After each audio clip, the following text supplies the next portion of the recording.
Apartments are often looked down on as a good option for a property when it comes to buying a home. It is sometimes thought that apartments require buyers to compromise on their needs and their wishes. While it may be true that it's hard to find one with similar features to a house, it is an option that more and more Kiwis are looking to. With many high-end, spacious and comfortable apartments coming to the market, apartment living is a desirable prospect for many. In today's video, I'll be looking at the pros and cons of buying an apartment as your first home. I'll be discussing 6 benefits of buying an apartment and also exploring 7 key considerations to think about before purchasing an apartment. As always, feel free to skip around the timestamps to save time.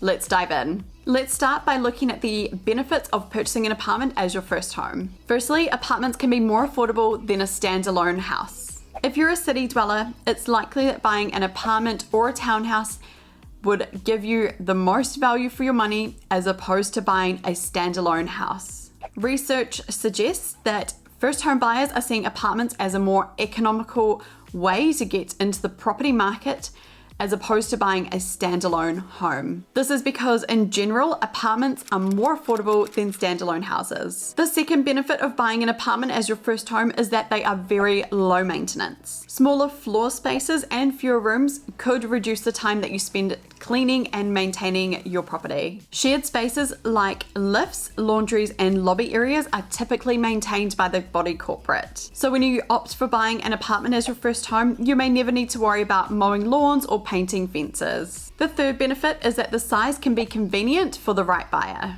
If you're a single buyer or a couple looking for a house, then an apartment can be the right size for a first home for you. Apartments are generally big enough for 2 people that they don't feel like they're living on top of each other, and they reduce the number of tasks that are tricky for just one person to tackle, such as maintaining an unruly garden, for example. The fourth benefit of apartment living can be the amenities that are on offer. Amenities can vary between different apartment complexes, so depending on your lifestyle, an apartment could be the right choice for you. Some may include perks like a gym and a parking garage, and some may go the extra mile and offer things that are a little bit more luxurious, like a swimming pool or a tennis court, for example. The fifth thing on this list today is the added layer of security. Generally, apartment complexes have security doors on all of the entrances, so only the occupants of the building can come and go as they please. An extra layer of security like this may be desirable to some, especially when you're living in the city. The final benefit on this list today for purchasing an apartment as your first home is the location. Apartments are a great option for those who like to stay close to the buzz of the city life. Standalone houses generally are more likely to be found in the outer and surrounding suburbs of a city. If you're someone who likes strolling along the waterfront or calling into your favorite cafe on your way home, then apartment living could be right for you. So that's all of the benefits on the list for today when you are considering purchasing an apartment for your first home.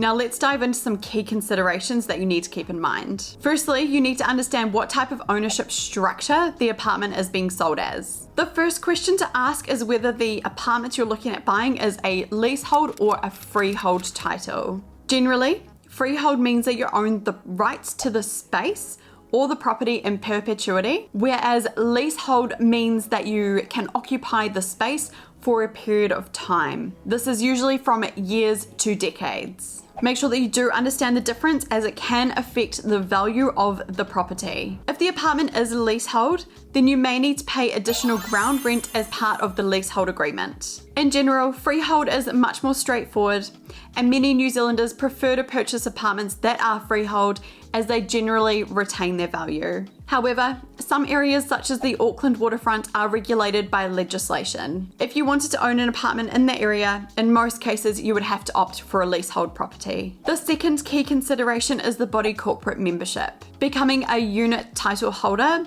means you will automatically become a member of the body corporate. This consists of all unit owners acting as a group. The members of the body corporate will all pay annual fees, and in exchange, the body corporate will handle the management and the upkeep of the building and the property. The fees that the body corporate members need to pay will cover things such as administration and insurance matters, running the long-term maintenance fund, and also maintaining the facilities on offer such as the gyms and swimming pools. The fees can also cover services that the body corporate operates for the residents, such as rubbish removal. Body corporate costs that have not been included in the budget are also payable by the unit owners, by way usually of a special levy. I strongly recommend asking your lawyer to help you understand the body corporate rules, your obligations, and understanding what you can and cannot do with your apartment. The third key consideration, which I just briefly touched on, is the long-term maintenance plan. When you're looking at apartments, make sure you ask the real estate agent to give you a copy of the long-term maintenance plan for the building. The long-term maintenance plan, along with the long-term maintenance financials,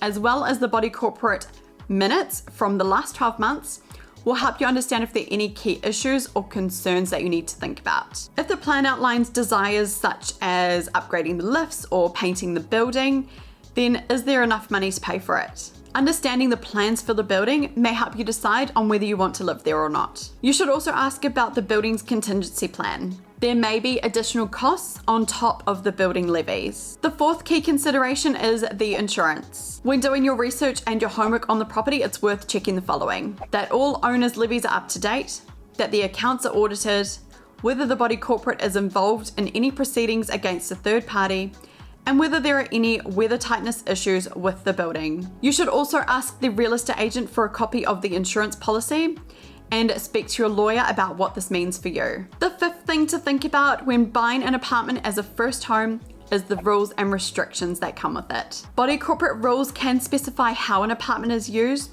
and also who can live in it. This may have an impact on the plans that you have for the apartment. Some body corporate rules also extend to the visitors that you can have on the property, such as the hours that they can visit and also where they can park. The next thing to consider is the style of living and whether it's actually right for you. While some apartment complexes develop into tight-knit communities, living so close to others is not for everyone. Consider the amount of soundproofing that the apartment has and also what sort of people are living there. If you like to host band practice at your place in the weekends, then maybe apartment living is not right for you. If the apartment comes with a balcony or a deck, then you might want to consider how exposed it is to the neighbors or also neighboring apartment complexes. Privacy is something that can be much harder to maintain when you're living in an apartment. The final thing to consider before buying an apartment as your first home is the age of the building. While newer blocks are often more modern and up to date in their design,